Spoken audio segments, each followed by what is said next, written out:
Dear everybody, I am thankful to all of you to be with me. I wish all of you a very good day. Today, the topic of my discussion is dialogic reading of African literature in Bengali translation. Actually, the inspiration that I have derived for discussing this particular topic has come from Russian formalist Mikhail Bakhtin. Bakhtin once said, "We are suffocating in the captivity of narrow and homogeneous interpretations." So from this very particular assertion of Bakhtin, it's clear that Bakhtin prefers dialogism. Now, what is dialogism? Dialogism refers to dialogues, negotiations, interactions between two parties, between two different cultures, between two different voices, or between two different characters, between two different texts, suppose the source text and the target text. So if this negotiation or this dialogue is performed very effectively, then the creation and recreation from this dialogic relationship becomes authentic. And African literature in Bangladesh is mostly and widely read through translation because most of the readers of our country are monolingual. They speak in Bangla, they read in Bangla. So Bangla is the major medium to approach African literature, which is mostly written in European languages, suppose in Portuguese language, in English language, in French language, and in indigenous languages. And we know that in Africa, there are more than 2,000 languages.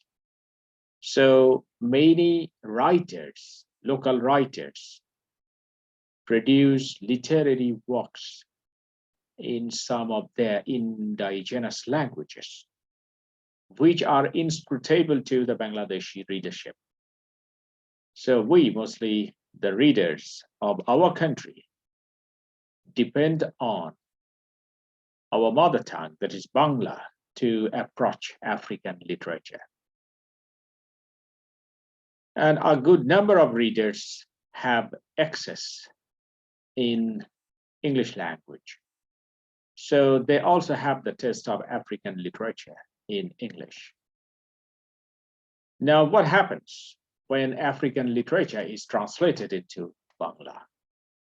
Do we get a complete and consolidated picture of Africa? Or do we get a fragmented picture of Africa? The picture that is portrayed, especially in translation, Bengali translation in our country, is this picture of Africa authentic? So these are the questions that visit our mind. And if we want to answer to these questions, we have to discuss all the some particular issues very critically. And before going to do that, I just like to take you back to the history. In our country, the practice of African literature is not new. But I like to say this is not as much as the practice of English literature or American literature or even Latin American literature in our country. If you think of the quantity of African literature in Bangla in our country, you will find that it is very, very insignificant in comparison with the other literatures, for example, European literature, American literature, or even Latin American literature. Actually, the speed and impulse which are invested in translating all those literatures are not available in translating African literature in our country. So why? I think this why is a very big question, and this question is to be addressed very critically and impartially. But before going to answer to this question, I just like to take you to the past. Practice of African literature in this subcontinent is not new. If you think of Tagore, Rabindranath Tagore, he composed his famous poem Africa in 1936, while Mussolini was going on with his imperialist adventure in Ethiopia. That is, he was trying to invade Ethiopia in such a very crucial moment. Rabindranath Tagore composed this famous poem, Africa. And in that very poem, Tagore exposed his sympathy, compassion for Africa. And one of our prominent modern poets, Buddha Bose, composed Chayat Channo He Africa, another very remarkable poem about Africa. And in that very poem, Buddha Bose has criticized the Western colonial enterprises, hypocritical civilizing mission in Africa. And then in our country, if we look back to our 60s, 1960s, we find that Bangla Academy published a special periodical, Porikraman, and there we will find some essays on African literature written by the then prominent essayists and literateurs. For example, Hassan Azizul Haq, then Humayun Ahmed or Ahmed Humayun, then Safdar Mir. These are the prominent personalities who composed essays on African literature, and those essays were published in Porikrama, which was edited by Hassan Hafizur Rahman. And we know that Shamsuzzaman Khan translated a considerable amount of African literature or literary works. And our Syed Shamsul Haq, our prominent poet, also translated a good number of African poems. And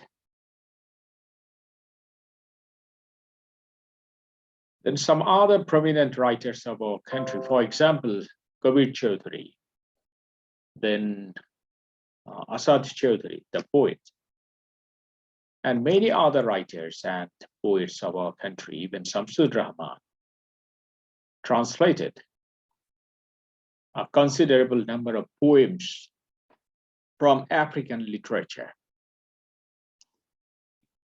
And even in our days, in modern time, we find some personalities have come forward to translate African literature in Bengali.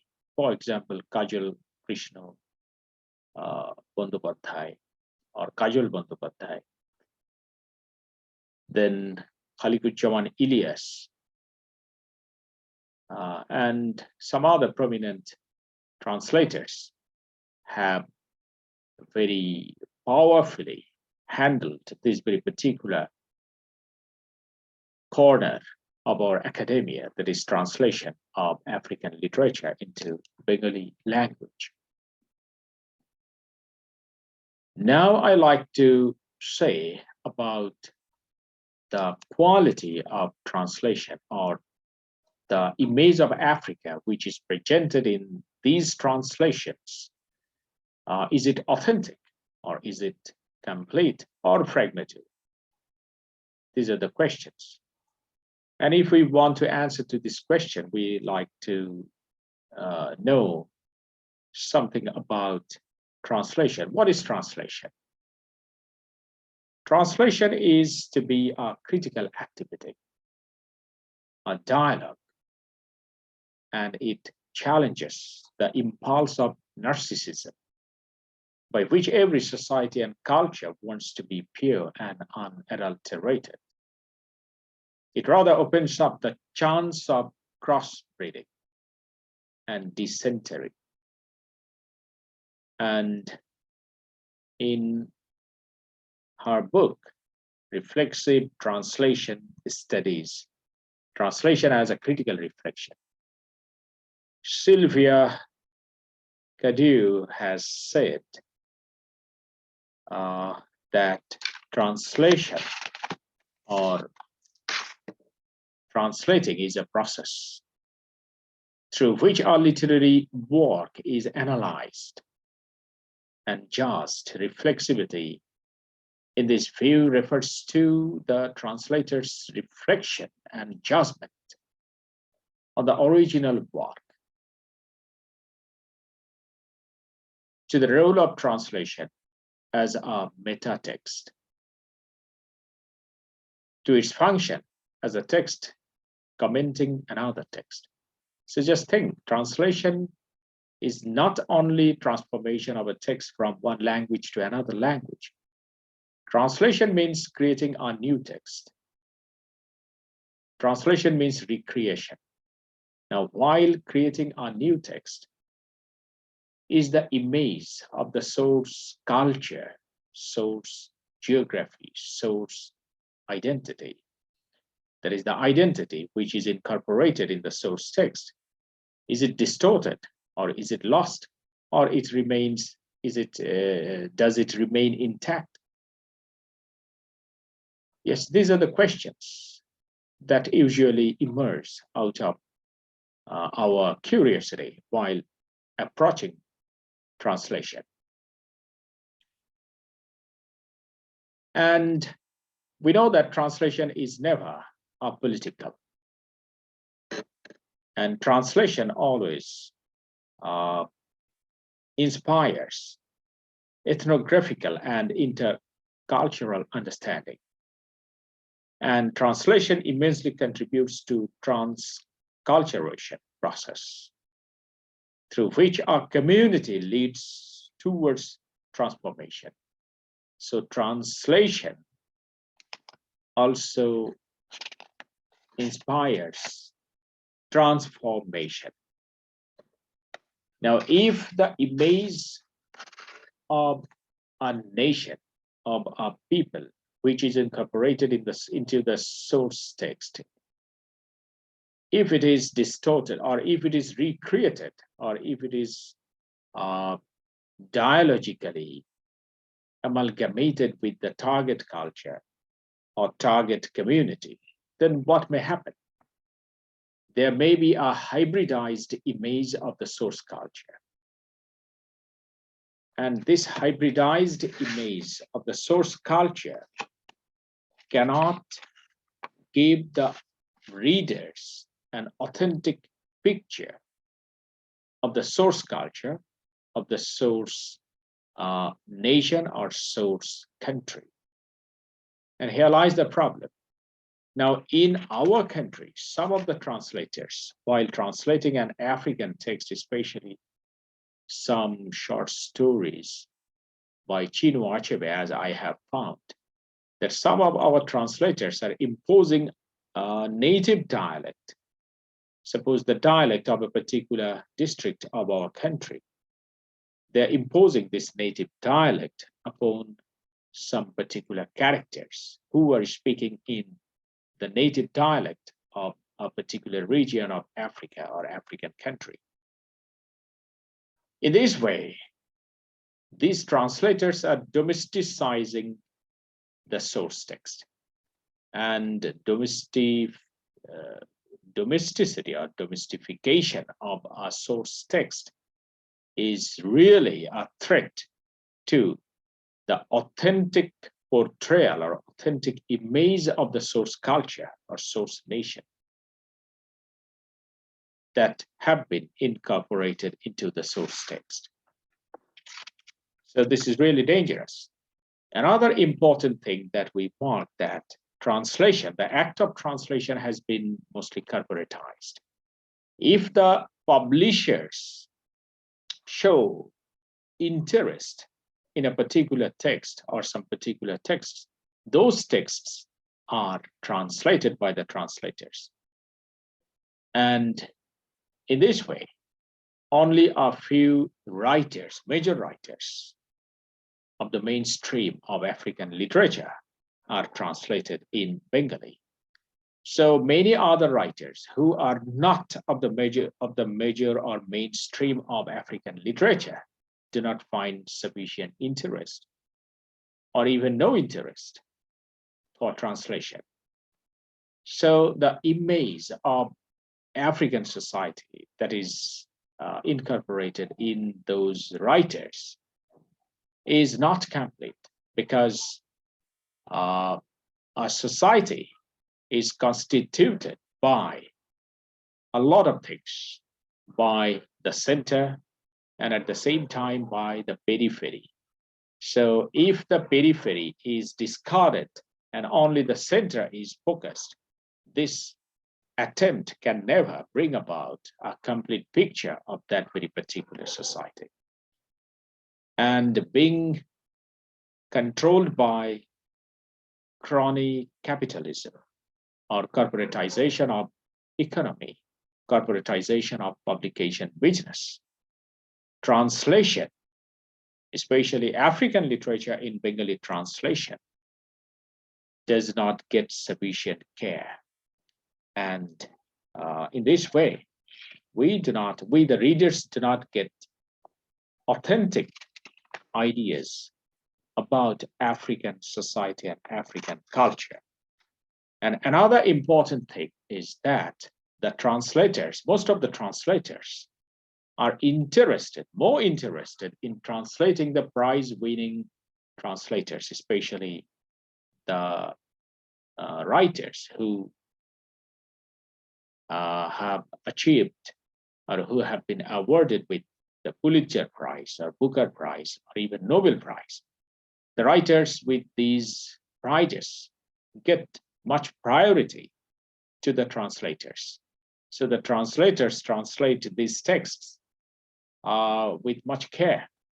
And while many other writers who are not prize-winning writers or who are not in the mainstream of African literature do not get any priority in translation. As a result, the picture of Africa that is portrayed in the translation, especially in Bangla, is fragmentary. This is not a complete picture of Africa, and it is really a kind of misreading of Africa. So I just like to say that translation, if translation is not democratic, or if translation is not encompassing the whole arena of literature, or if translation is not free from corporatization, or if translation is not free from crony capitalism, it cannot bring out a representative picture of the source culture, of the source people, source nation, or source history and heritage. So I think if we want to evade this very particular distortion of Africa in our translation, we have to broaden the range of our translation. That is, we have to translate the major writers, and at the same time, with equal impulse, with equal interest, we have to translate the writers who are not in the mainstream of African literature, or who are still in periphery, of African literature. And if we can solve this problem, I think African literature, the study of African literature in Bengali will be successful. Otherwise, only translating the major writers and reading about Africa through these translations will not be able to give us an authentic and faithful picture of Africa. So I think I should stop now, and I will continue my discussion with some more analysis and with some more answers to some more questions in my next lecture. Until then, stay tuned. Thank you very much.